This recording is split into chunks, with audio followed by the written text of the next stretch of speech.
Nós vamos começar a falar sobre o aspecto louvar. E na semana passada, eu me deparei com um vídeo no Instagram. Alguém que usa rede social? O Instagram, alguma coisa? Não. Pronto, lá no Instagram tem uma página chamada Eu Espírito. Ok? @euespírito. Depois vocês podem me procurar lá para quem usa. Eu basicamente utilizo aquela página para falar sobre espiritualidade, vida, relacionamentos. E eu encaixo toda a minha expressão de conhecimento com muita fidelidade às minhas crenças, ao espiritismo. E a partir de lá a gente faz algumas atividades, alguns vídeos, algumas parcerias com bom humor também, né? Com algum nível de diálogo com outras crenças, de uma forma plural e interreligiosa. E durante a semana passada eu me deparei com um vídeo que eu me emocionei completamente, por um motivo específico que eu vou explicar para vocês, mas eu gostaria que vocês assistissem esse vídeo agora.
Legal, né? Eu venho de uma base, para quem está hoje aqui podendo me conhecer pela primeira vez, eu venho de um berço católico. Aqui nós vimos um vídeo de uma igreja católica, ok? E por incrível que pareça, dentro do movimento espírita, nós temos muitos irmãos que vieram do catolicismo, né? Isso olhando para essa existência, porque se a gente for voltar 1, 2, 3, 4, 5, todos nós de alguma forma estivemos ali vinculados ao processo de desenvolvimento religioso no catolicismo. E compreendendo essa minha vinculação, que ainda existe hoje dentro do meu coração, com o cristianismo primitivo, né, com o evangelho, ao me deparar com isso, eu fico profundamente emocionado. Mas eu sinto também como se eu tivesse um desafio. Porque, por exemplo, da última vez eu falei também que já me chamaram de Pastor Patrick, né? Eu vou explicar a quem não me conhece. Imagina, na última palestra lá no Rio de Janeiro, antes de eu vir para Portugal, eu fiz uma palestra e ao sair da palestra veio um senhor na minha direção me agradecer, dizer que eu tinha adorado aquela palestra. Eu perguntei a ele por que ele tinha gostado daquela palestra. Ele disse: olha, Patrick, você parecia um pastor evangélico. Eu falei: tá bem.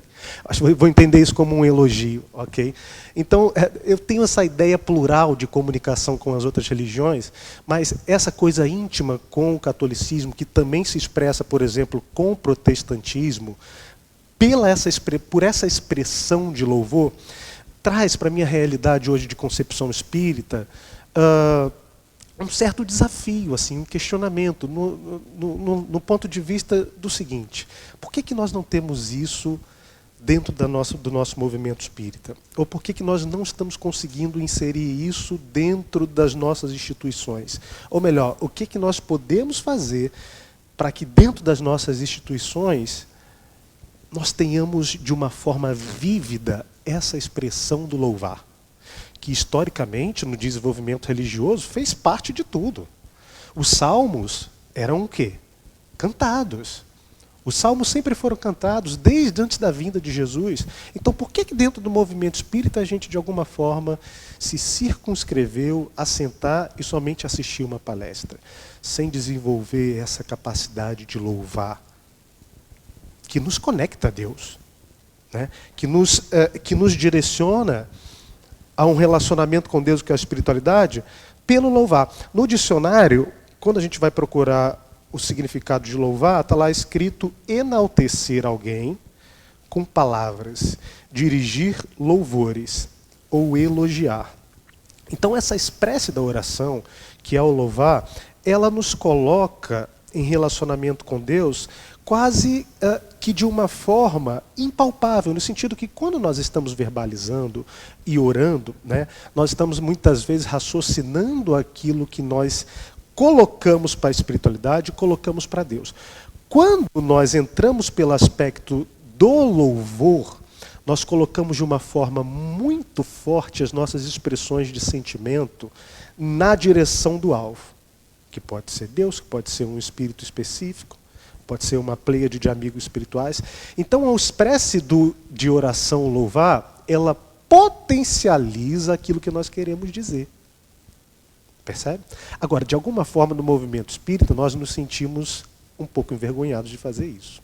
Sabe qual era a minha ideia hoje? Eu ia passar esse vídeo para todos verem, vou passar outro vídeo, eu ia pedir para todos darem as mãos e eu ia fazer a mesma coisa que existe nesse vídeo com todo mundo CC de cheio. E eu ia fazer. Porque eu disse para as pessoas, disse para os meus amigos, para outros palestrantes, disse para os meus seguidores lá do Instagram, que a minha parte eu ia fazer. Então, cada centro espírita que eu pisar, eu vou colocar uma espécie de louvor para que a gente possa orar com esse fervor. Para que a gente possa se emocionar, para que a gente possa chorar. Afinal, a casa espírita é também esse lugar. Nós não estamos aqui, nós precisamos entender isso somente para elevar a nossa capacidade intelectual.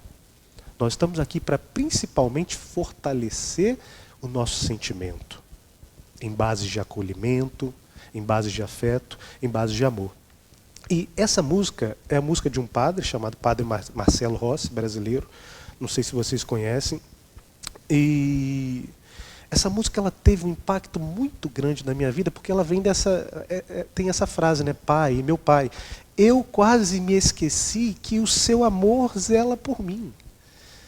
E ela vem de um contexto ao qual todos nós passamos, que é aquele momento da vida em que invariavelmente a gente se depara com uma provação bem dura, com uma provação bem difícil, e a gente se vê ali tomado por aquela dor, tomado por aquela frustração, por aquela tristeza. E nós podemos enumerar aqui dores que são comuns para todos nós.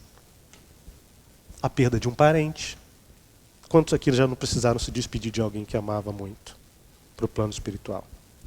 Uma doença física, problemas ou desafios financeiros, quando por vezes nós perdemos o emprego e precisamos arrumar soluções para que nós continuemos a ter uma vida sadia, não é mesmo? Problemas de relacionamento, separações, a busca por um amor, são todos problemas incomuns, que invariavelmente durante a nossa existência nós somos atingidos. E eu lembro que em 2020 eu estava passando por uma provação muito difícil na vida e eu me deparei com um irmão de Minas Gerais, do estado de Minas Gerais, lá no Brasil, e ele cantou essa música. Foi numa manhã muito difícil, numa manhã que eu estava me comprometendo a fazer uma palestra online para um grupo espírita, pro grupo espírita dele lá em Minas Gerais. E essa música eu lembrei que ela teve um impacto muito grande quando eu tinha 8 anos de idade. 8 anos de idade. Quando ele tocou, eu relembrei da força dessa música. E naquele momento que eu me vi, que eu estava tomado pela aprovação, eu lembrei, meu Deus, espera, eu sou infinitamente amado por Deus. Calma aí, preciso relembrar isso. Então, eu quase me esqueci que o seu amor continua zelando por mim, apesar de eu estar sofrendo, eu estar passando por lágrimas doloridas, por eu não estar compreendendo na íntegra aquilo que está se desdobrando em torno da minha encarnação, eu continuo sendo infinitamente amado por Deus. Então onde é que está esse amor que eu não estou conseguindo enxergar, meu Deus? Como é que eu posso me sentir profundamente amado por Deus nesse momento profundo em que a aprovação bateu na minha porta?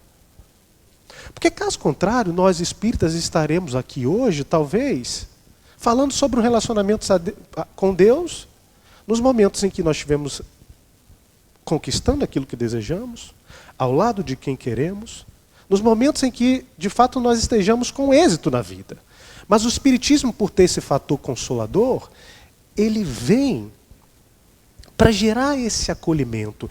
E na medida em que eu me coloco na relação com Deus, eu preciso mesmo diante da dor, mesmo frustrado, mesmo sozinho, mesmo carente, me sentir amado por Deus. Esse é o desafio da fé. Esse é o grande desafio da fé, o enigma da dor.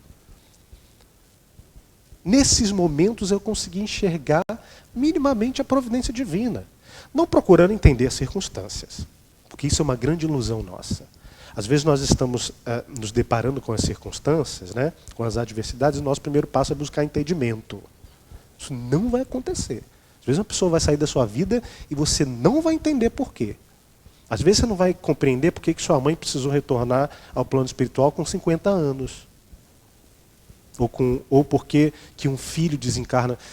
Percebe? São aquelas coisas insondáveis que não nos cabe buscar a fundo no nosso processo de relacionamento com Deus. Tem coisas que nós vamos precisar caminhar e deixar que o poder esponja do tempo ressignifique algumas coisas dentro de nós. Mas voltando ao assunto, eu me deparei com essa música e esse mesmo amigo cantou ela para mim. Eu vou passar esse vídeo agora também para que a gente possa... E aí eu peço que, olha, nós não vamos fazer hoje todos de mãos dadas, mas fechem os olhos de vocês também, busquem nesse momento, sabe, essa ideia de que Deus continua zelando por nós. Todos nós hoje aqui temos desejos íntimos, temos algumas questõezinhas que estão ali intrigando nosso coração, temos algumas solicitações colocadas para a espiritualidade. Então, que nós escutemos essa música agora em oração. Okay? Se preciso, fechem os olhos, se der vontade de chorar, chore, se der vontade de sorrir, sorria. Eu, toda vez que escuto essa música, nas mãos do violão desse grande amigo, se eu não choro, intimamente eu me emociono. Então, eu espero que seja proveitoso para vocês também, ok? Vamos lá. Olá, Patrick, tudo bem, meu irmão? Olá a todos os irmãos aí de Lisboa. Espero que todos estejam bem.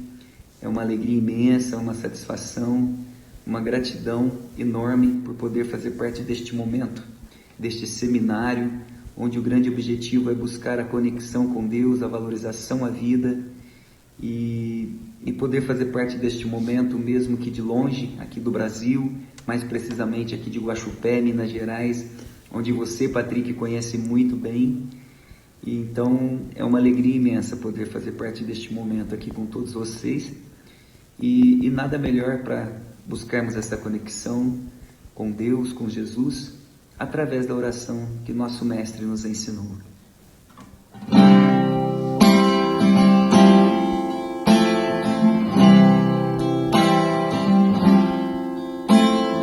Pai nosso que estais no céu, santificado seja o teu nome, venha a nós o teu reino e seja feita a tua vontade. Pai, meu Pai, meu Pai do céu, meu Pai do céu, eu quase me esqueci,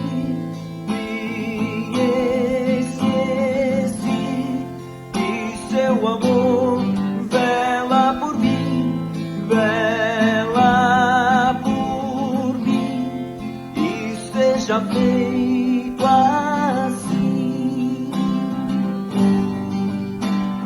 o alimento desse dia. Dai-nos agora e sempre. Perdoai as nossas ofensas de um modo maior com que perdoamos. Pai, meu Pai do céu, quase me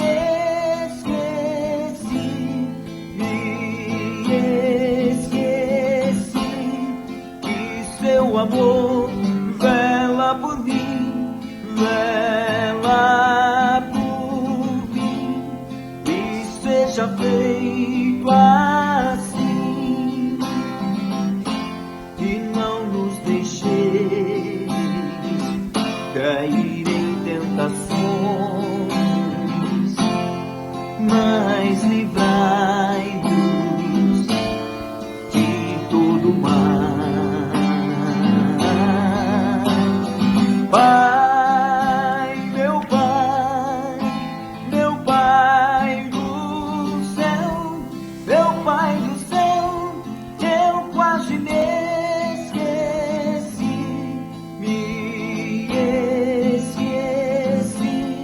que seu amor vela por mim, vela por mim, e seja feito assim. Que assim seja, Senhor, graças a Deus. Pronto, foi essa música que teve um impacto muito grande no meu coração, pela necessidade que eu tive dela, né?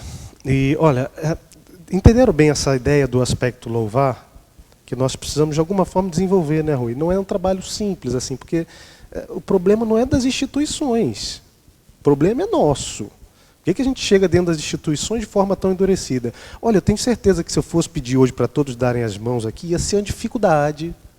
Porque a gente fica muito acabrunhado ainda, percebe? Ainda fica muito tímido dentro da... Mas aos pouquinhos nós vamos mudando isso. Por quê? Porque o nosso espírito precisa disso. Então, ou a gente vai se adaptar a isso, ou cada vez mais a gente vai criar um distanciamento das casas espíritas, percebe? Isso é uma das coisas. Eu estava conversando com o Rui antes de vir. Lá no Brasil nós tivemos uma... Sem fugir muito do tema, muito rápido, só para terminar o espírito de crítica aqui. Nós tivemos lá no Brasil, agora saiu o censo do IBGE, né, que é basicamente os dados sociais que surgem de forma científica, né, e saiu das religiões lá no Brasil. Em 2010, que era o último que tinha saído, o espiritismo representava 2,2% da população brasileira. E nesse dado que saiu agora, 15 não, porque esses dados são de 2022, então são 12 anos depois, nós tivemos uma queda. Então o espiritismo de 2,2% no Brasil foi para 1,8%. Okay? Isso existe uma série de motivos em torno disso, mas a verdade é que nós precisamos olhar para esses números e entender o que está acontecendo. É claro que aqui em Portugal é uma realidade diferente do Brasil, então eu vou falar sobre os números do Brasil, porque querendo ou não ainda é o espaço geográfico no mundo onde mais o espiritismo tem impacto e preponderância. Então nós precisamos olhar para esses números e entender algumas coisas. Por exemplo, nós somos o movimento religioso com maior quantidade de adeptos graduados, ou seja, supostamente nós temos um impacto de adeptos mais bem desenvolvidos no campo do estudo, no campo intelectual. Nós somos a religião com maior quantidade de pessoas mais velhas. Em média, os adeptos do espiritismo têm 60,3 anos, se eu não me engano. E nós somos também a religião com maior quantidade de poder aquisitivo. Ou seja, de alguma forma, nós estamos atingindo com um impacto maior, uma elite. E é inconcebível pensar que o Consolador prometido esteja somente tendo direção, impacto naqueles que têm mais poder financeiro, mais poder intelectual na vida. Isso são números, são fatos, então nós não conseguimos contestar. Então, o que a gente pode fazer para levar o espiritismo até os mais pobres? Não no assistencialismo, ok? Não na caridade. Como é que a gente pode fazer com que a leitura do Livro dos Espíritos dentro da casa espírita seja mais fácil para um amigo, para um irmão que, por exemplo, no Brasil mora na favela? Como é que a gente pode levar o espiritismo aos moradores da favela, aos lugares mais pobres? Como é que a gente pode tornar esse conhecimento mais fácil, com melhor acesso? Como é que a gente pode trazer os jovens para dentro da casa espírita, tornar mais dinâmico? com as tendências contemporâneas de tecnologia que nós temos hoje? Como é que a gente pode trazer mais jovens médiums para a casa espírita? São perguntas que nós precisamos fazer para que a gente possa colocar o espiritismo cada vez mais num lugar de desenvolvimento. É claro que nós sabemos que nós espíritas não somos proselitistas. A gente não quer converter o outro. A gente não quer tirar o evangélico lá da igreja evangélica e trazer para dentro da casa esse objetivo. Mas nós precisamos cada vez mais nos adaptar aos tempos atuais, fazendo uma promoção sadia do Consolador Prometido. Bom, passado o aspecto louvor, vamos ao aspecto pedir, que nós inclusive já falamos um pouquinho, Rui, na primeira palestra que nós fizemos, que eu fiz aqui. Nós passamos um pouquinho ali para o fluido cósmico, depois nós entramos ali no texto Oração e Atenção do Emmanuel. Se calhar vou fazer uma leitura aqui hoje de novo para poder clarificar, porque é um aspecto muito importante da oração, né? E a verdade é que a nossa vontade, a nossa expressão na vida inarticulada, por si só, já revela os nossos desejos para a espiritualidade. Então o Emmanuel tem um texto chamado No Ato de Pedir, do livro Instrumentos do Tempo.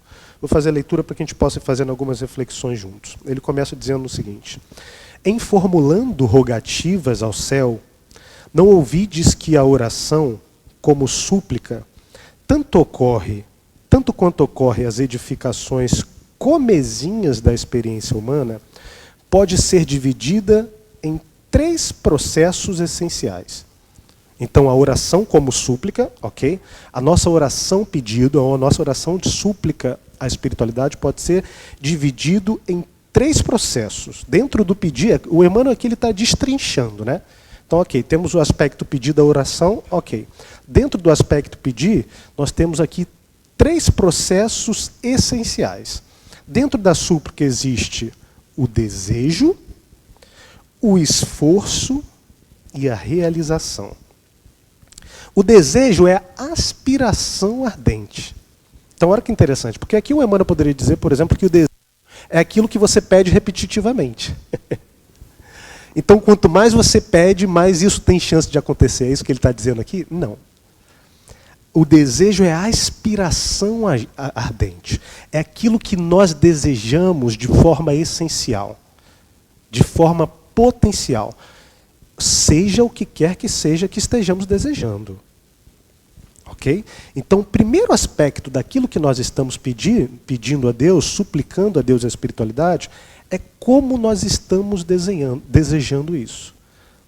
Qual a força daquilo que estamos desejando? Isso, de fato, é uma aspiração do nosso espírito? É, de fato, um desejo sincero? Ou é uma súplica comezinha, como os espíritos dizem? O segundo aspecto é o esforço. Então, nós oramos, nós temos aqui, antes de tudo, o desejo ardente, que cria uma base inicial, ok? Depois de nós termos identificados dentro de nós essa vontade, esse desejo ardente, nós temos outro aspecto que é o esforço. Que é basicamente o seguinte: eu estou aqui dentro da minha casa à noite orando, de dia, de tarde, estou orando no trabalho, seja em qualquer lugar, dentro da casa espírita no domingo. Eu orei, me coloquei em processo de meditação, de oração, pedi ardentemente, movimentei os meus sentimentos na direção da espiritualidade. Os amigos espirituais receberam as minhas súplicas, receberam, visualizaram o momento em que eu estava em oração, se não estiveram do meu lado.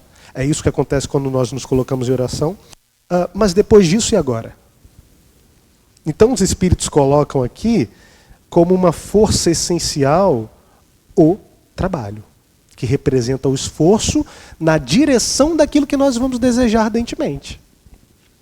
Pode parecer óbvio isso, né? Claro, você tem que trabalhar por aquilo que você quer. Pode parecer óbvio, mas olha, é fácil às vezes nós reconhecermos algumas preces que nós fizemos para a espiritualidade, pedindo algo ao qual nós não nos direcionamos na direção daquilo que suplicamos.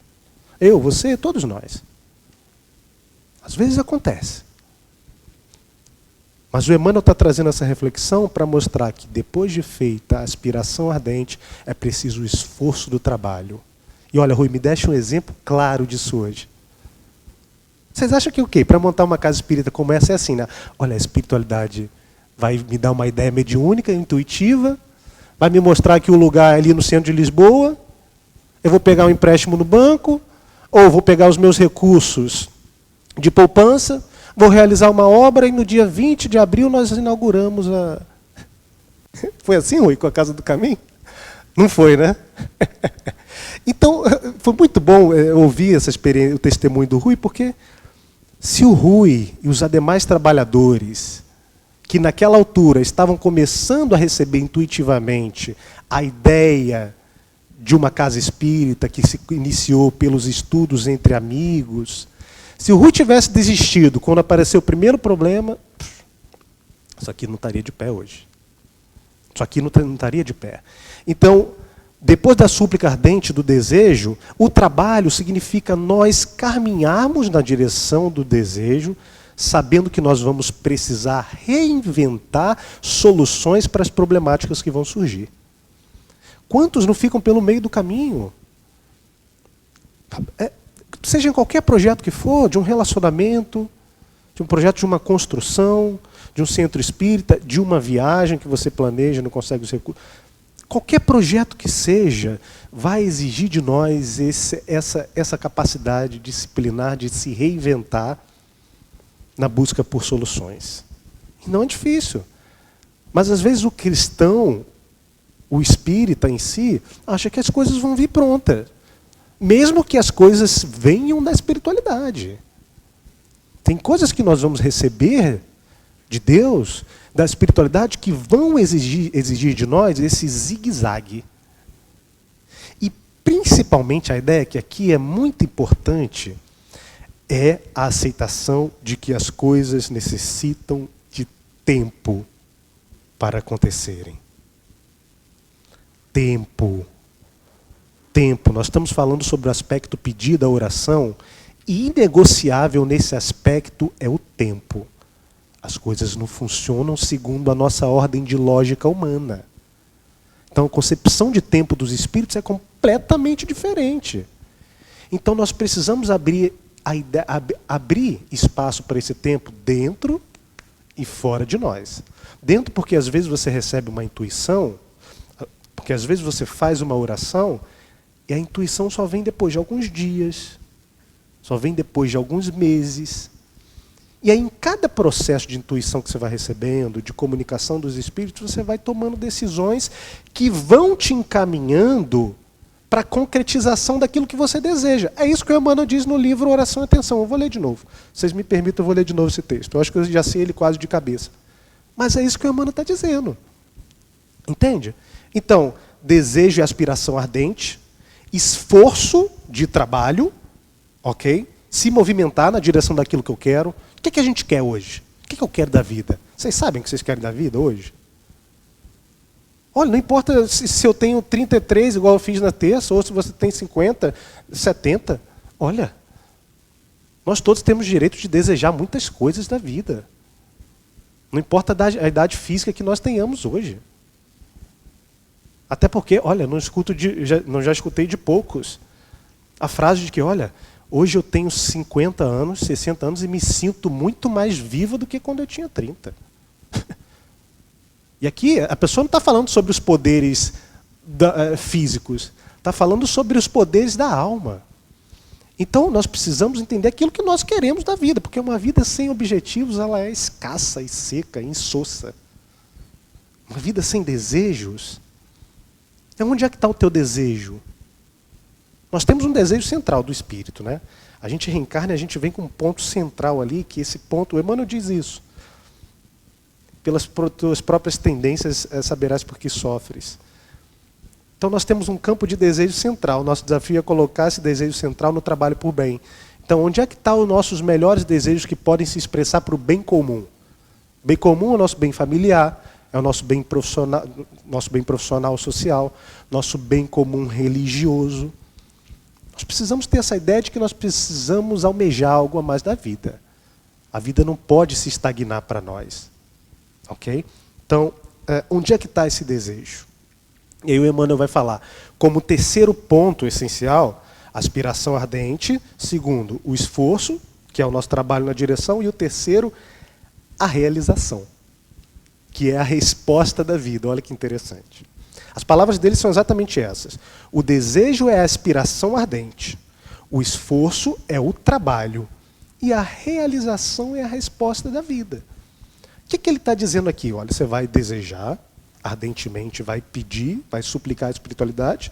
Você vai se esforçar na direção daquilo que você quer, porque é o seu desejo.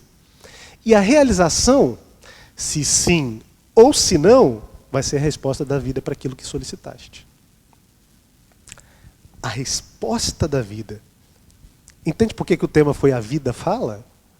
Às vezes nós ficamos esperando respostas da espiritualidade e elas chegam a nós intuitivamente. Hoje eu conversei com o Rui, trocamos ali, você já sabe disso, trocamos ali muitas experiências mediúnicas e a espiritualidade não cansa de se expressar para nós.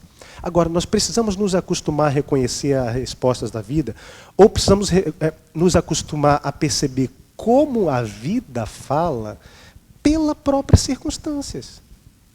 Olha, foi assim, há 2 semanas atrás, fiz uma oração e eu conversei com Deus e falei, olha, meu pai, tem aqui uma dúvida. Assim mesmo, tá? Desse jeito, tem aqui uma dúvida.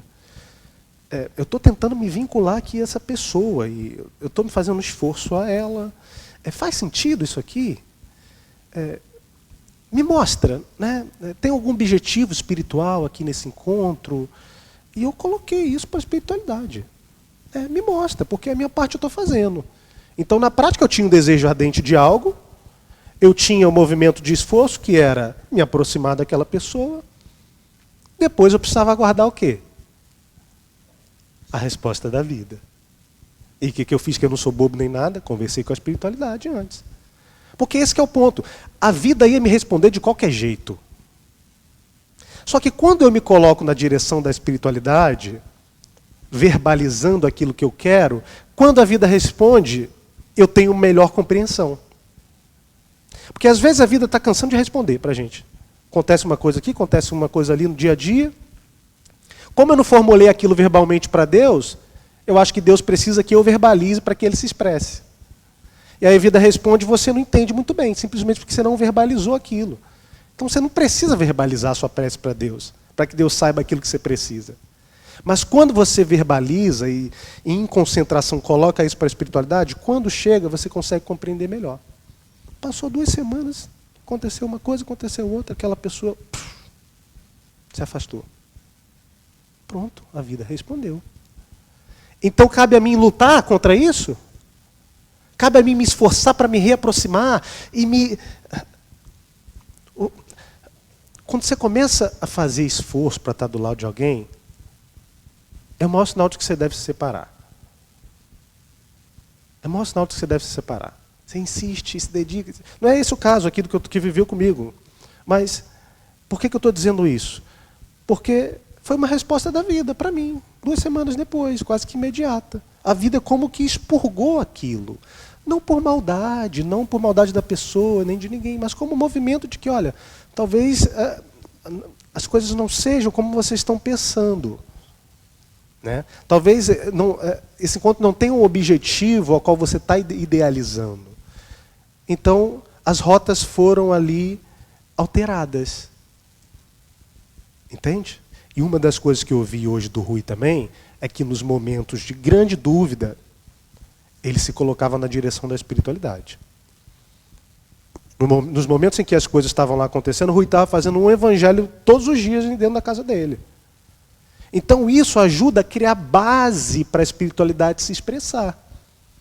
Então não é só eu desejar e me esforçar e esperar as respostas da vida.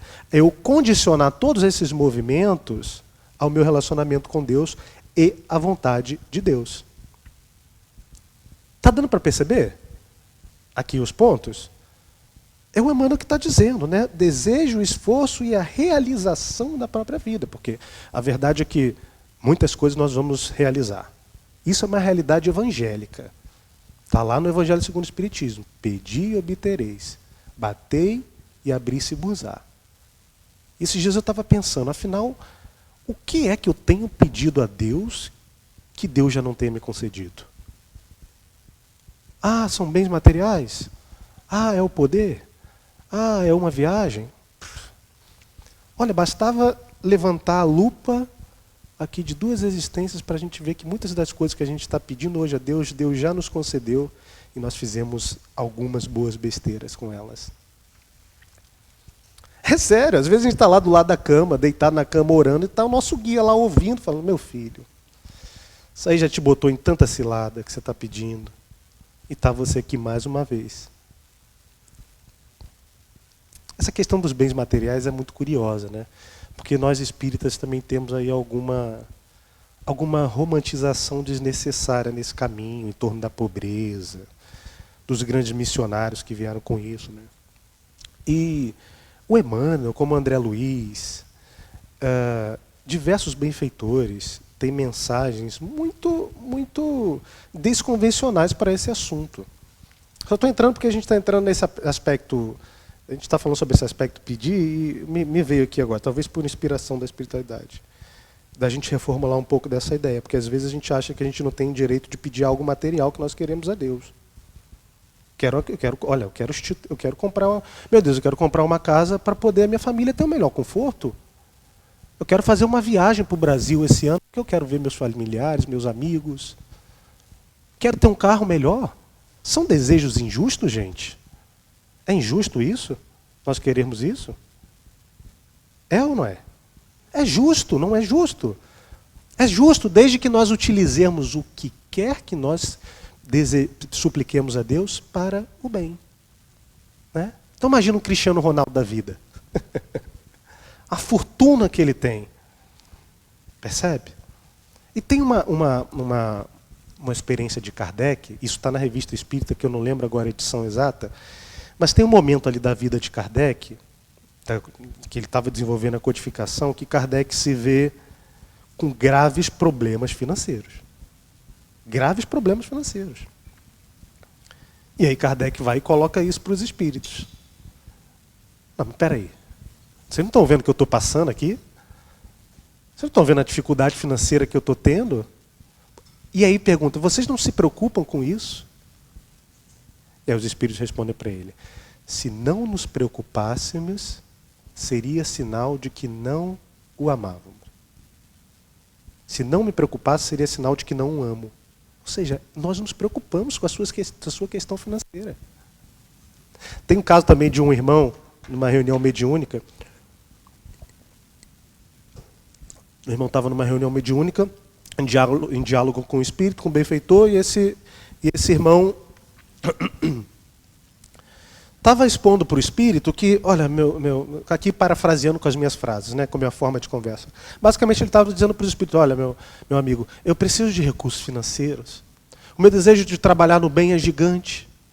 Você estás a ver os meus grandes desejos para com os trabalhos sociais. Sabes bem aquilo que quero construir?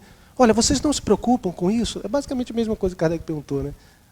Olha, vocês podem me ajudar? Na prática ele pediu a ajuda direta ali.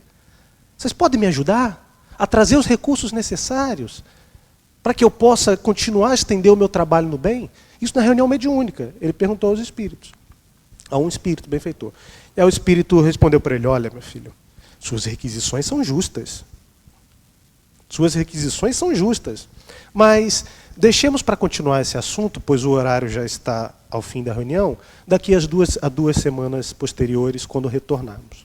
Tudo bem. Passou-se alguns dias, o médium, nos seus afazeres cotidianos, em determinado dia que ele estava a decorrer na rua, veio uma ventania qualquer na direção dele e fez com que ele, de alguma forma, visse à frente dele ou encontrasse, depois daquela ventania, R$20 ou 20 euros. E o médium naquela ventania encontrou 20 euros. E ficou surpreso com aquele encontro, né? E depois de pegar o dinheiro, ele seguiu com seus afazeres e passou uma senhora completamente encabrunhada, a fazer solicitações diversas, desajustada, a pedir comida. Isso que acontece conosco de vez em quando, né? No Brasil, então, isso é muito, muito, muito corriqueiro. E naquele momento o médium, ele ficou completamente açoitado com aquilo, né? Porque a senhora estava toda destituída e o médium automaticamente pediu para ela sair de perto. Saia de perto de mim. Afinal, achas então que eu sou um banco de dinheiro, que eu tenho reservas assim para lhe doar? Saia de perto de mim. Não é o momento, isso não convém.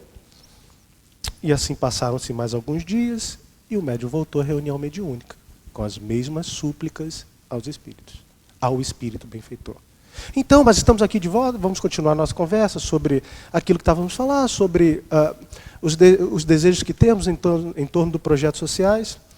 E o espírito olhou para o médium e disse, olha, disse o nome do médium, se não consegues ajudar uma pessoa com os 20 euros que colocamos à tua frente, com o vento que te cruzou o caminho, como poderás você elaborar qualquer construção maior com os recursos a que tanto nos pede?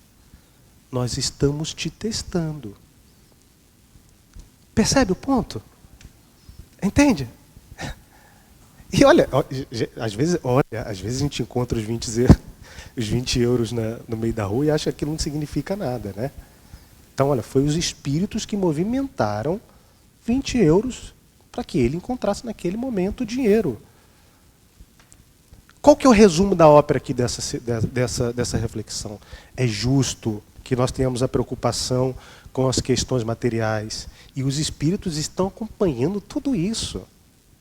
Tudo isso e nos auxiliando. Porque, olha, quando é para trazer, eles movimentam um dinheiro, bate na nossa porta uma oportunidade de emprego, eles dão um jeito deles. E acreditem, com o aval da espiritualidade maior, aqui nós estamos a falar dos benfeitores que regem os nossos destinos, com o aval deles, eles movimentam as circunstâncias que for. Isso também é o Emmanuel que diz.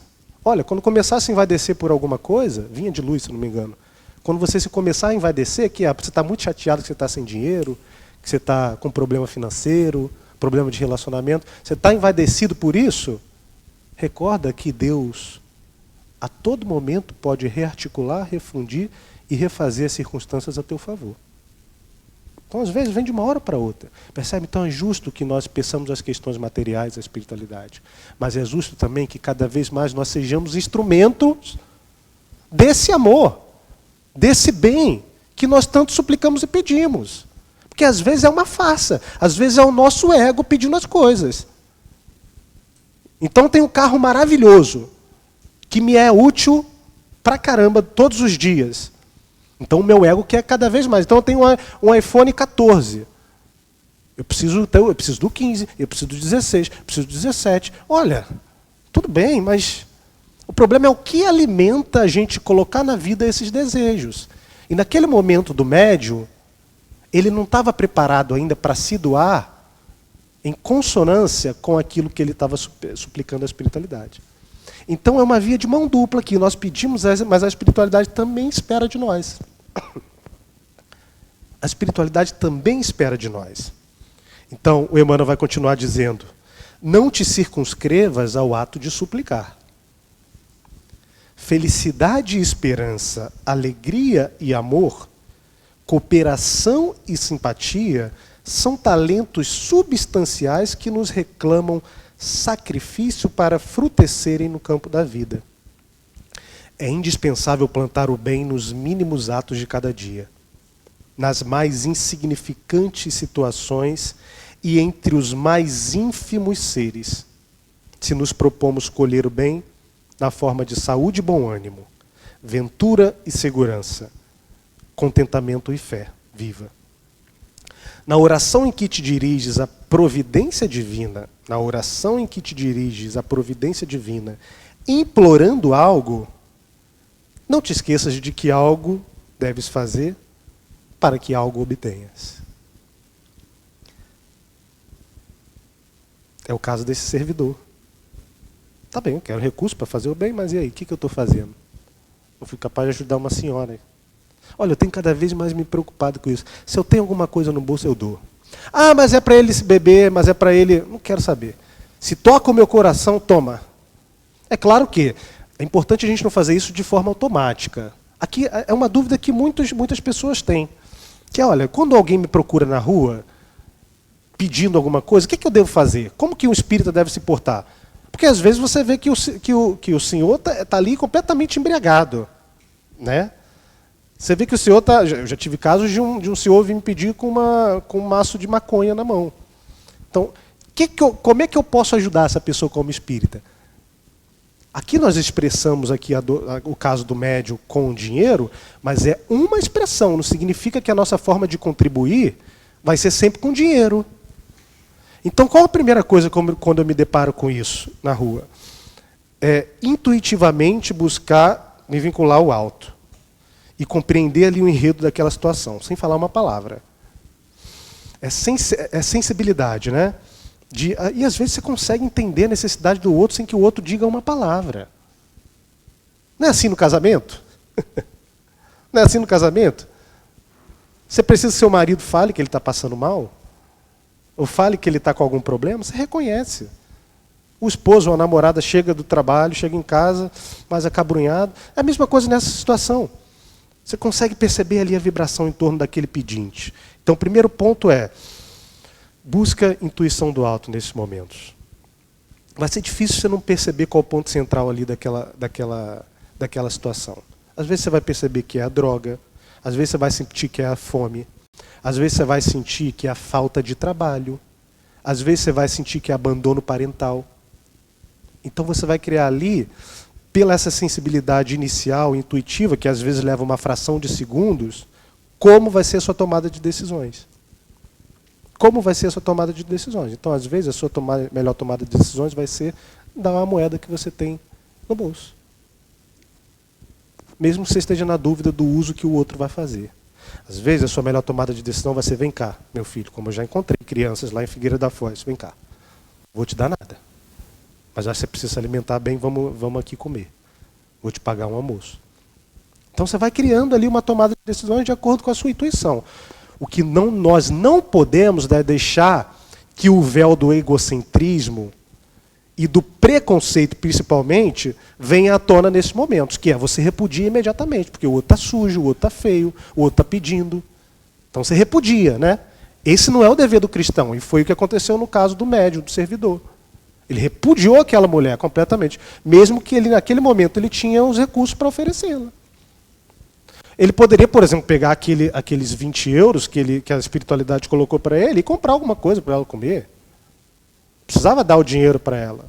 Mas nós temos todos diversos campos de ação para sermos também instrumentos da espiritualidade.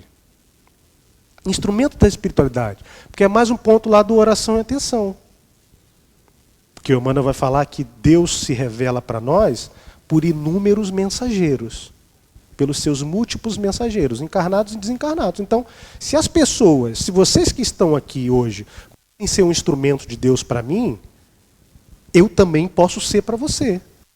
Mas para que eu seja um instrumento de Deus para você, eu preciso cada vez mais deixar o meu vaso límpido. Para que Deus possa se expressar por mim. Agora é bom a gente tomar cuidado com isso, olha como são as coisas. Outra memória que me veio aqui, isso é intuição da espiritualidade. Para que a gente não crie um certo moralismo também com essa ideia de que Deus só se expressa pelas pessoas de mais superioridade moral. Né? Certa vez eu estava Isso foi em 2018, se eu não me engano. Eu tinha saído de um velório de um trabalhador, de um amigo espírita, lá na SEF, na Sociedade Espírita Fraternidade, do Raul Teixeira, lá em Niterói, no Rio de Janeiro. Um grande colaborador nosso tinha infartado no Remanso Fraterno, que é o trabalho do Raul, né? Do Raul não, o trabalho da SEF, mas fundado pelo Raul, lá em Niterói. E esse trabalhador espírita tinha infartado no meio do Remanso Fraterno. E aí foi muita comoção, né? Gente, no dia do velório dele, eu fui no enterro, no cemitério. E depois desse dia, eu estava num processo de introspecção muito grande, né? E eu lembro que nesse dia eu falei, quer saber, eu vou andando para casa, não vou pegar nenhum ônibus, não. Eu saí do cemitério, fui caminhando para casa, pensativo, com algumas questões que estavam já na minha mente, questões diferentes do desencarne desse amigo, mas questões dentro de um ponto muito específico da minha vida, que naquele momento, há algumas semanas eu estava alimentando. E nessa minha caminhada, algo me fez mudar a rota, que foi um amigo que eu encontrei. Eu conversei por alguns momentos com esse amigo e voltei de novo na caminhada para casa. Quando eu continuei a caminhada, veio um senhor, não era um senhor mais velho, era um homem preto, de vestimenta um pouco debilitada.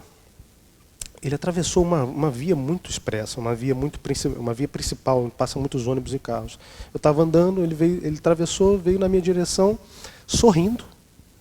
Ele falou, olhando nos meus olhos, falou para mim: olha, vai acontecer isso, aquilo na sua vida, hein? Você esteja preparado. Eu, quando vi aquilo, ele foi muito direto. Era o tema que estava na minha cabeça nas 2 últimas semanas, em oração. Mas sabe qual é a questão? Que esse senhor, se não foi ali uma semi-materialização espiritual, esse senhor era um morador de rua. Era um morador de rua. Então, naquele momento, Deus utilizou um morador de rua para me dar uma indicação muito importante na minha vida. Entende por que não adianta a gente criar um moralismo desregrado? Nessa ideia de que nós somos representantes divinos e só os vasos mais límpidos vão conseguir expressar a vontade de Deus? Então Deus falou comigo pela boca de um morador de rua, que poderia inclusive estar embriagado. Não é? Percebe? Aí a gente precisa ser muito humilde. Porque, olha, qual a hipótese disso acontecer? Qual a hipótese? Patrick, vai acontecer. Patrick não, né? Ele não sabia meu nome. Mas olha, ele veio na minha direção rindo assim, olha. Vai acontecer isso, hein? O menino vai fazer... Eu falei, não é possível. Eu olhei para trás, eu ainda olhei para trás para ver se eu tinha realmente, de fato, visto aquilo. E até hoje eu assim, tenho dúvida se não foi uma experiência espiritual ou de fato, uma experiência física, material. Eu tenho sérias dúvidas, né? Mas se foi espiritual, o espírito que ali estava se expressou para mim como um morador de rua. E isso me fez repensar muitas coisas. E eu acho que isso não foi colocado aqui agora na minha lembrança por acaso.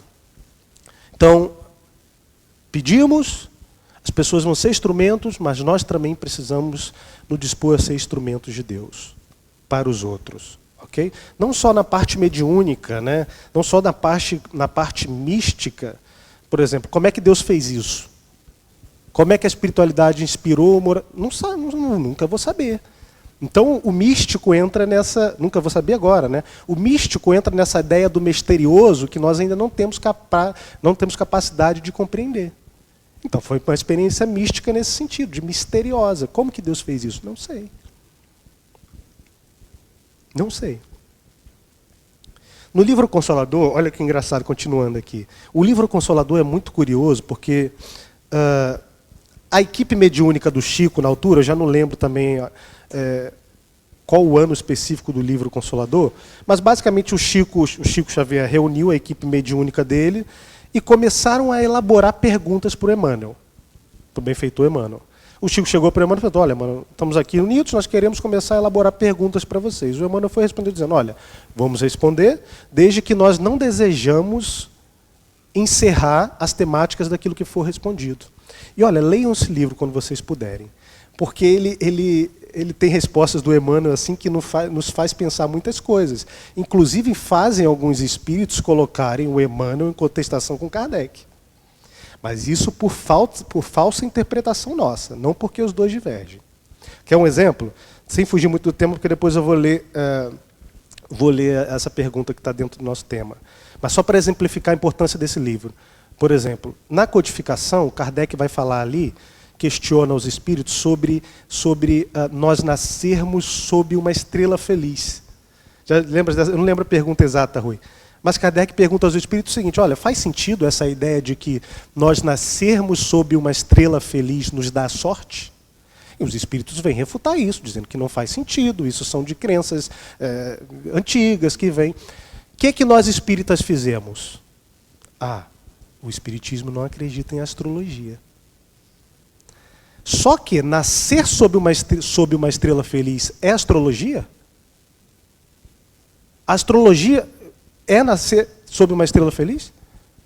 Olha, eu lembro lá no Brasil, quando eu em conversa com minha avó, na adolescência, minha avó dizia o seguinte: olha, esse aí nasceu com a bunda virada para a lua. Nasceu com a bunda virada para a lua. Meus amigos, isso não é astrologia. O que Kardec está perguntando aos espíritos é sobre uma expressão que mostra que se determinada pessoa nascer sobre uma estrela, ela vai ter sorte na vida. E aí os espíritos refutam isso. Mas a astrologia não é isso. Aí o que acontece na questão 540, se não me engano, do livro O Consolador? O Chico, os amigos do Chico, perguntam ao Emmanuel sobre astrologia. Olha, procede a astrologia? Faz sentido? Aí o Emmanuel vai dizer o seguinte: olha, as antigas assertivas astrológicas possuem a sua razão de ser. Possuem a sua razão de ser. Determinada pessoa nascendo no plano físico nasce sob influências magnéticas, biológicas, e vai lá mostrar que, olha, faz sentido a astrologia. Agora, o Emmanuel vai dizer o seguinte: ok, as antigas assertivas astrológicas têm a sua razão de ser, porém, acima das assertivas astrológicas estão as realidades do Evangelho, onde o nosso mestre nos diz que a cada um segundo as suas obras. Então, se determinada criatura nasce sobre tais influências, que ela seja capaz de sobrepô-las, construindo para si um futuro melhor. Então, o espírita acha que, olha, nós não acreditamos em astrologia, peraí. Isso não significa, gente, que eu vou abrir o horóscopo todos os dias e vou ler que aquilo ali vai acontecer. Não é isso. Mas existe alguma coisa ali na astrologia que faz sentido também para nós espíritas.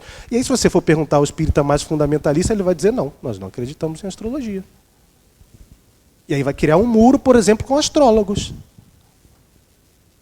E aí, esse é um muro que nós temos. Nós temos diversos outros em torno do nosso movimento espírita. Por isso que o meu desafio íntimo é rompê-los, sendo fiel ao espiritismo. É um desafio para mim também.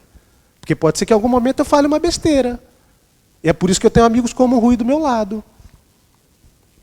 Por isso que tenho amigos que eu permito que me critiquem quando convém, e a partir daí eu faço uma autoobservação. Mas nós precisamos que... Porque é uma ideia errônea nós acharmos que o futuro ele vai ser... Ou melhor, é uma ideia errônea nós acharmos que o que Jesus quer é transformar as pessoas em espíritas. Sério isso? Você acha que o que Jesus quer é isso? Não é. Então, o nosso futuro não vai ser espiritismo. Espiritismo é uma necessidade nossa em religiosidade humana. Mas o futuro vai ser a verdade que se projeta na vida a partir das realidades que hoje os espíritos nos trazem. E nos trazem já desde a época de Kardec. Às vezes as pessoas falam assim: a visão espírita sobre determinadas coisas. O que nós fizemos? Institucionalizamos o espiritismo. Então, às vezes, você expressa um posicionamento como se o espiritismo fosse uma instituição. Mas o espiritismo são as vozes do invisível.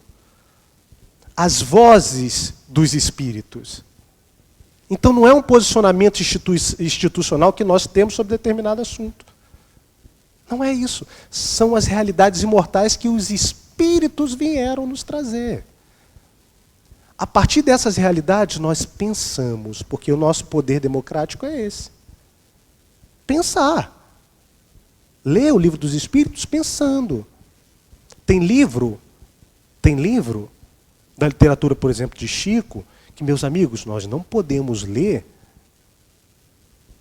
com uma lupa muito bem afinada. Se a gente for lá pegar livro, se a gente for lá pegar, por exemplo, Brasil, Coração do Mundo, Pátria do Evangelho, e não botar ali uma lupa muito cuidadosa para ler, a gente leva aquele livro para um caminho completamente fundamentalista, historicamente perigoso. Então você tem que respeitar muito cada lupa que você precisa colocar para cada leitura. Você lê Vida e Sexo é uma coisa. Você lê o Missionários da Luz, do André Luiz, às vezes você precisa de uma outra perspectiva. Você vai ler Maria Dolores, você coloca uma lupa poética. Você vai ler A Caminho da Luz, você coloca uma lupa também histórica. Então a gente precisa ter esse cuidado. Porque senão a gente bota tudo num pote fundamentalista e daqui a pouco... Voltando à pergunta do Consolador, 306. Em tudo que pedirdes na oração, crendo, o recebereis. Essa é a frase evangélica que todos nós conhecemos. Esse preceito do mestre, olha a pergunta do Chico, ok? Esse preceito do mestre tem aplicação igualmente no que se refere aos bens materiais? Era a nossa dúvida que estava falando. Então, olha, pedis e obtereis. Tudo que pedires na oração, você vai obter. Então, esse preceito também tem efeito para as questões materiais? E o Emmanuel vai responder. O seja feita a vossa vontade da oração comum constitui nosso pedido geral a Deus. O seja feita a vossa vontade. Quero que nós estamos cantando agora com Ronaldo Freitas. E seja feita a tua vontade. É interessante que essa parte vem antes na música. Depois é, Pai do céu, eu quase me esqueci que seu amor vela por mim, mas antes seja feita a vossa vontade. Eu quase me esqueci, eu estou aqui sofrendo, está difícil, mas olha, seja feita a tua vontade. Então, o seja feita a vossa vontade constitui nosso pedido geral a Deus, cuja providência, através dos seus mensageiros, nos proverá o espírito ou a condição de vida do mais útil. Ou seja, isso constitui o nosso pedido geral a Deus. Ou seja, desculpa, vamos lá, elaborar melhor para ficar mais claro. Ele está dizendo o seguinte, na medida que eu peço as coisas materiais a Deus, nós temos que condicionar isso ao seja feita a sua vontade. Porque a partir daí, a providência divina, através dos mensageiros que nós já falamos aqui quem são, vai nos prover o espírito ou a condição de vida mais útil, conveniente e necessário ao nosso progresso espiritual para a sabedoria e para o amor. O que o homem não deve esquecer em todos os sentidos e circunstâncias da sua vida é a prece do trabalho e da dedicação. Um santuário da existência de lutas purificadoras, porque Jesus abençoará as suas realizações de esforço sincero. Então o que ele está dizendo aqui, olha, oramos, podemos orar, podemos pedir os recursos materiais, sem esquecer aqui o nosso dever, em todos os sentidos e circunstâncias da vida, que é, além da prece pedido, é a prece do trabalho. E a prece da dedicação na direção daquilo que nós estamos pedindo, que inclusive pode ser as coisas materiais. Aí o que ele está dizendo aqui, olha, até nós vai chegar os recursos mais úteis à nossa luta purificadora. E chega, né, Rui? Às vezes chega sem você fazer o mínimo esforço, entre aspas.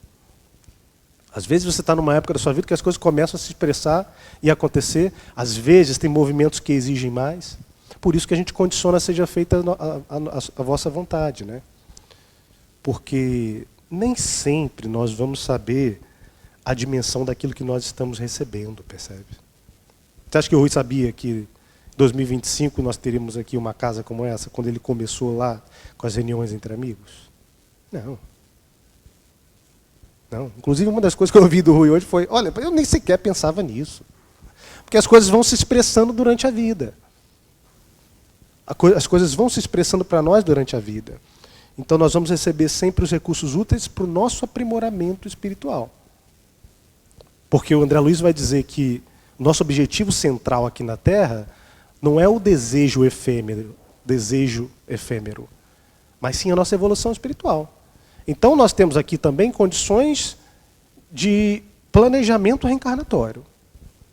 Então também preciso receber aquilo que esteja de acordo com o que foi estipulado para essa minha reencarnação. E o que foi estipulado para essa minha reencarnação é a minha melhor oportunidade de crescimento. Pelos erros cometidos no passado. Não por punição, mas por um resgate justo de consequências. De consequências daquilo que eu causei. Não existe um Deus punitivo que cria o meu planejamento reencarnatório para eu pagar. Para eu pagar aquilo que eu fiz. Isso se utiliza na literatura. Mas não é a ideia de um Deus infinitamente amoroso. A gente lê às vezes essa palavra, a gente precisa compreender o que ela quer dizer. Pagar débitos. Mas na verdade nós estamos vivendo os processos educativos da alma. E aí é muito natural que a gente encontre agora aquilo que nós causamos das existências passadas. E se nós causamos dor, é inevitável que, pela lei, algumas experiências também sejam doloridas para nós. Percebe? Para a gente desvincular essa ideia de um Deus também punitivo que não existe. Mas existe um Deus educativo. Agora, ninguém também vai conseguir fugir da lei. Né? Ninguém foge da lei. Foi o mestre que disse para Pedro: olha, embainha tua espada. Embainha tua espada. Pois quem com ferro fere, com ferro será ferido. É importante a gente pensar nisso, né? Porque até hoje, por exemplo, aqui no em Portugal, ainda não consegui ter aprofundamento social suficiente, mas, por exemplo, eu sempre tive esse pensamento: meu Deus, eu lá no Rio de Janeiro eu fui assaltado algumas vezes, né? De todas as formas. Tem amigos que nunca foram roubados no Rio, assaltados, mas eu fui dentro de casa, no carro, na rua. Eu sempre tive essa ideia: eu não preciso de uma arma para me defender. Então quer dizer o seguinte: se as circunstâncias de alguma forma me colocam para vivenciar essa experiência, será que eu preciso de uma arma para me ajustar diante da lei? Percebe? Então a minha forma de me defender vai ser atirando naquele que vem me assaltar? Embainha tua espada. Então, olha, você vai me roubar, não é nada, não é uma experiência nem um pouco prazerosa, é traumática, não dá para romantizar. Agora, como cristão, olha, eu não tenho a mínima vontade de me defender machucando o outro, matando o outro, porque uma arma ela tem essa finalidade, né? Se não for utilizada por alguém que compreende, como um policial que é treinado para isso, com recursos de prevenção, muito das reflexões que se fazem socialmente hoje é de se ter essa oportunidade para se defender. Então quer dizer que eu vou precisar de uma arma para me ajustar diante da lei? Eu nunca tive essa compreensão. Inclusive tive amigos lá no Brasil que sempre de vez em quando me chamavam para aquela tiraria, aqueles tiros de brincadeira, como se chama? Não é tiro ao alvo, mas não é o paintball, é com armas de verdade, com bala de verdade, mas que você faz aquilo para desestressar. Isso, vamos colocar assim, artilharia, que fica aqueles bonecos ao longo distância, né?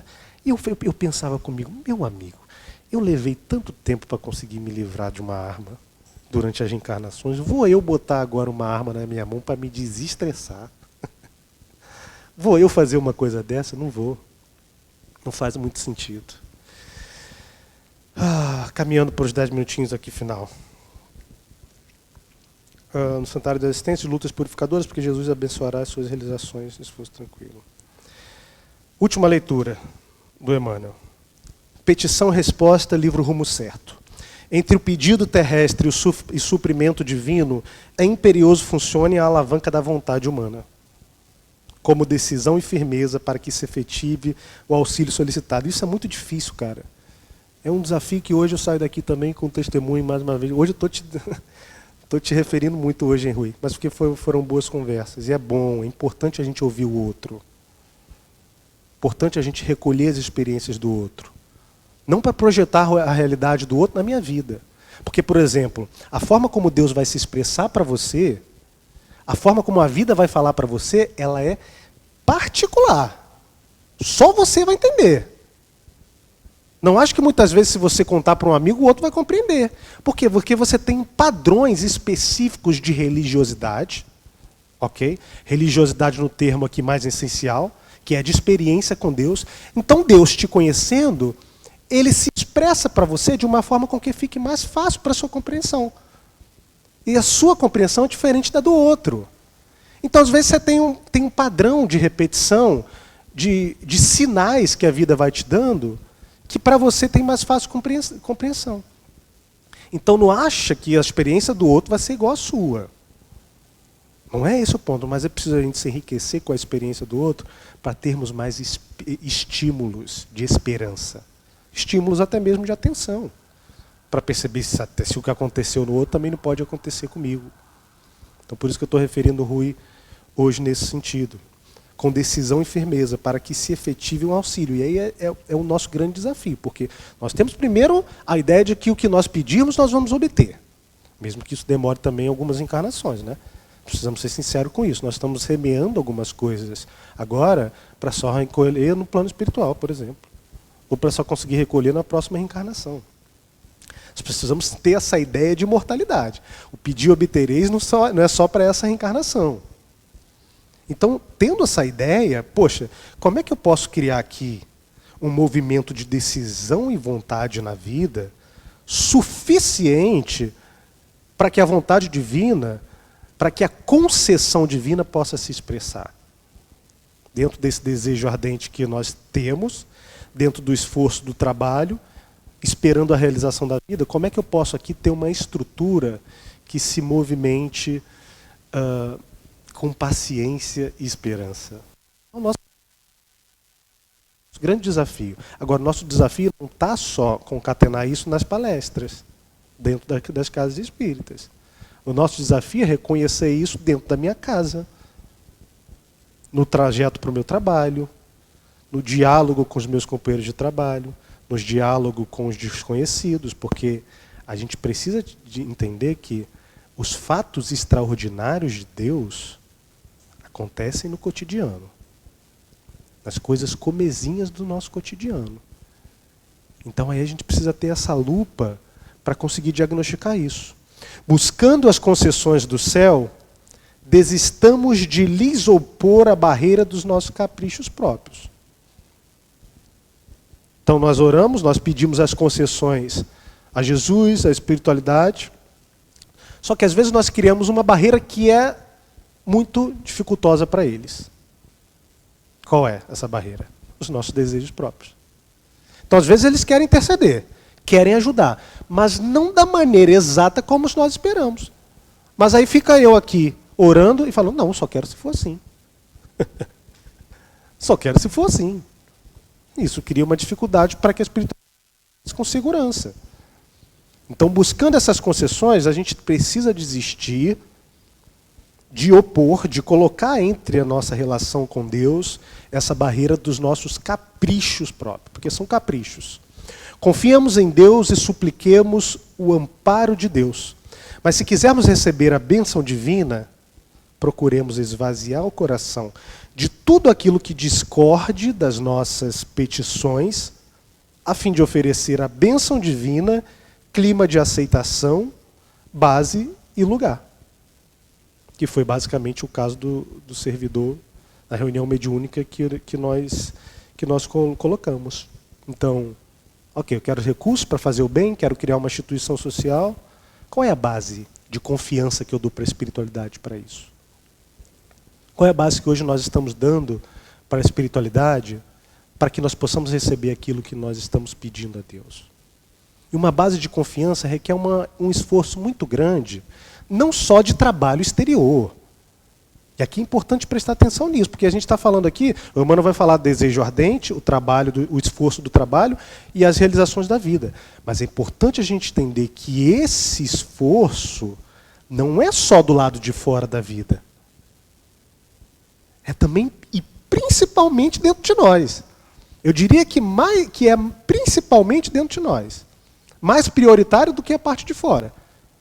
Porque se você anda a bater portas de oportunidades do lado de fora, se você anda a trabalhar 12 horas por dia, mas seu coração está completamente espezinhado, se a sua vida reflete hábitos completamente desconexos com a prática de uma boa espiritualidade, você cria uma base segura? Então você cria uma base segura do lado de fora, trabalhando tanto quanto é necessário. Mas dentro de você, você não tem o mínimo de sensibilidade para que a espiritualidade se expresse com segurança. Então, vamos trazer essa perspectiva de que não é só o esforço exterior, mas principalmente também o esforço interior. Porque afinal todos nós temos hábitos que precisam ser trabalhados. Não importa se tem 20, 30, 40, 50, 60. E nós sabemos. Nós sabemos. Qual é aquele padrão ali que me tira do equilíbrio espiritual? É a raiva? É a grosseria? É a sexualidade? É a vaidade? Cada um tem o seu calinho aqui. É para isso que a gente está aqui. Senão a gente já estava lá no plano espiritual de novo. Então, tratando esses hábitos e como eles se expressam na vida. Meus amores, às vezes não é nada de tão grandioso. É reconhecer como nós estamos nos envolvendo com os nossos familiares. Com meu pai, com minha mãe, com meus filhos, com meus avós, com meu marido, com a minha esposa. Como é que eu tenho sido um instrumento cristão dentro do meu trabalho? Um instrumento espírita dentro do meu trabalho? Como é que eu tenho sido um bom servidor dentro da minha casa espírita? São reflexões que a gente precisa se fazer para que a gente crie essa base segura para a espiritualidade se expressar, trazendo até nós respostas da vida na direção das coisas que a gente quer concretizar. As coisas não vêm prontas, são respostas da vida, a vida vai falar, nos conduzindo na direção das concretizações que nós temos. Para fechar, vou passar rapidamente aqui na parte de agradecer, porque também já estou aqui muito... A parte de agradecer, no aspecto agradecer. Muita gente está esperando lances espetaculares da boa sorte mundana, a fim de exprimir gratidão ao céu. Olha isso que interessante, a primeira frase do Emmanuel. Esse também é um aspecto que nós não temos, tá? Que é a gratidão, que é muito importante. E aqui, às vezes, a gente se esquece. Essa ideia de você fazer súplicas ao céu, fazer súplicas à espiritualidade, ela é muito curiosa porque, por exemplo, eu desde 2020 para cá, eu passei a anotar meus pedidos. Passei a anotar. Primeiro para reconhecer os sinais que iam chegando, na direção do que eu pedi, e segundo para eu não esquecer o que eu pedi. Porque a verdade é que hoje nós temos coisas que foram solicitadas 10 anos atrás e nós não sabemos ser gratos por isso. Não sabemos ser gratos por isso. Essa semana eu acordei, um pouquinho acabrunhado com algumas coisas, abri a janela do meu apartamento e numa fração de segundos, e aí que eu consigo perceber, por exemplo, a ação de Deus direta, essa ideia de fluido cósmico, e não é nem uma intervenção da espírito dos bons amigos, aqui é o meu relacionamento com Deus. Eu abri a janela e me deparei com a vista, né, da minha cidade, que eu moro num apartamento alto. E como no influxo assim que você sente, é difícil explicar isso porque é místico, do misterioso. Você sente um influxo assim, é como se existisse um magnetismo aqui. Isso está muito no campo mediúnico também, claro. Mas como no influxo me veio assim, uma série de pensamentos na minha mente, e eu me emocionei. E eu me emocionei. Porque naquele momento, eu olhei para a minha cidade e falei, meu Deus, eu estou vendo as coisas hoje de uma perspectiva diferente. Com um olhar diferente. Mas eu não estava só falando aquilo sobre a minha cidade. Eu estava falando sobre os acontecimentos que me ocorreram durante toda a minha vida. Então, naquele momento, eu me senti profundamente grato a Deus. E foi uma emoção de gratidão por estar conseguindo enxergar as coisas de uma outra óptica. De uma outra perspectiva. E é essa grande questão da paciência e da dor, da provação, dessa ideia de que às vezes a gente se esquece que o nosso Pai zela por nós. De que o tempo vai nos condicionar a olhar as circunstâncias de forma ressignificada. De uma perspectiva mais ampla, com os olhares da imortalidade. Então passam os anos, você continua morrendo de saudade pelo seu ente querido que partiu. Continua com a saudade. Essa ideia de que você é espírita, você vai sofrer menos porque sua mãe morre e vai para os... Ixi, isso é uma... O luto é uma coisa que você carrega para a vida inteira. Mas você vai ressignificando o luto ao longo do tempo. E aí você olha aquela perda de uma forma um pouquinho mais amena.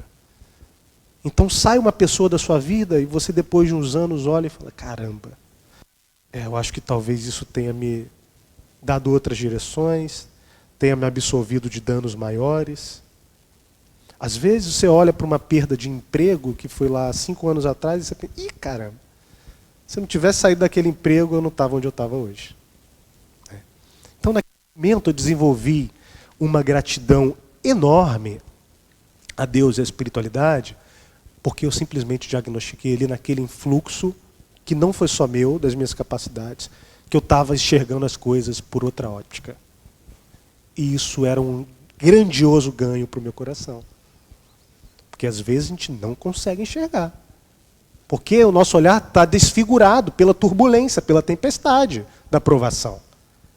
E é natural que isso aconteça. Nós, como seres humanos que aqui estamos nesse mundo de provas e expiações, apesar de espíritas, né, termos mais consciência das leis que nos regem o destino, não adianta a gente querer passar pelas experiências querendo total conhecimento sobre elas, ou querendo reformular a dor de um dia para o outro, ou o luto de um dia para o outro. Não é o nosso dever como espíritas. Mas o poder esponja do tempo que absorve as impurezas e as imperfeições traz essa perspectiva de uma nova óptica. Então o Emmanuel está dizendo aqui, muita gente, como a gente só vai fazer essa parte, eu vou passar 10 minutinhos, né? Não vai ter outra depois. Muita gente está esperando lances espetaculares da boa sorte mundana a fim de exprimir gratidão ao céu. Que é basicamente, olha, estou aqui esperando Deus responder a minha súplica de uma forma direta, colocando na minha frente aquilo que eu pedi, para que eu seja grato ao céu. A boa sorte mundana, que o Emmanuel vai dizer. O cristão, nós, contudo, sabe que as bênçãos da providência divina nos enriquecem os ângulos mais simples de cada hora, no espaço de nossas experiências. Nada existe insignificante na estrada que percorremos. Todas as concessões do Pai Celeste são preciosas no campo de nossa vida. Utilizando, pois, o patrimônio que o Senhor nos empresta, no serviço incessante ao bem, aprendamos a agradecer. Aprendamos a agradecer. Acho que talvez seja até um exercício para a gente fazer, né? O que a gente pode olhar hoje para Deus e agradecer? Porque isso traz humildade para o nosso coração, né? Traz um pouco de humildade, nos coloca no lugar ali de relativo, lidando com um absoluto amor, né? Então, olha, meu Deus, com todas essas falhas, com todas essas imperfeições, com todos esses erros cometidos ao longo dos anos, com todos esses acertos, eu lhe agradeço. Tenho aprendido muito, inclusive, a agradecer pelas coisas simples. Eu tenho desenvolvido essa capacidade de, morando sozinho aqui em Portugal, sentar para almoçar e agradecer pelo pão, pela comida, pelo bacalhau, pela francesinha, pelo bom café da manhã, pela saúde do meu cachorro, pela oportunidade do descanso, da saúde física. Tenho aprendido a ter esse hábito diário de desenvolver a capacidade de agradecer, para nos colocar também num lugar de relacionamento com Deus com os mínimos sintomas de felicidade, né? Porque senão parece que a gente está sempre triste, sempre esperando que algo aconteça. Sabe aquela ideia meritocrática de que, olha, Deus está preparando algo melhor para a sua vida. Deus tem algo melhor para você. Ok, eu concordo que existe, mas isso nos coloca sempre na direção de buscar algo e nos faz nos fecharmos para o presente. O que eu já tenho hoje que eu posso agradecer a Deus?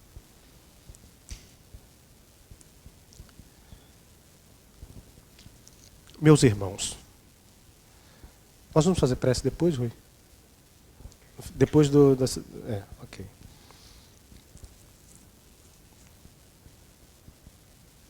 Tá. Não, eu estou sentindo uma coisa aqui, mas eu acho que se calhar para o final. Agora eu vou. Tem uma frase da Alta de Souza que é só para. É quase uma poesia, né? E ela diz assim: meu irmão, tuas preces mais singelas são ouvidas no espaço ilimitado. Vamos fechar os olhos, fechem os olhos todos. Um momento de concentração agora, busquemos nos vincular aos amigos espirituais, aos nossos amigos benfeitores. Escutemos a palavra agora da benfeitora Alta de Souza, nos vinculando ao próprio Espírito que traz essa mensagem tão bela. Meu irmão, tuas preces mais singelas são ouvidas no espaço ilimitado. Mas sei que às vezes choras, consternado, ao silêncio da força que interpelas. Volve ao teu templo interno abandonado, a mais alta de todas as capelas, e as respostas mais lúcidas e belas hão de trazer-te alegre e deslumbrado. Ouve o teu coração em cada prece, Deus responde em ti mesmo e te esclarece com a força eterna da consolação. Compreenderás a dor que te domina sob a linguagem pura e peregrina da voz de Deus em luz de redenção. Que assim seja.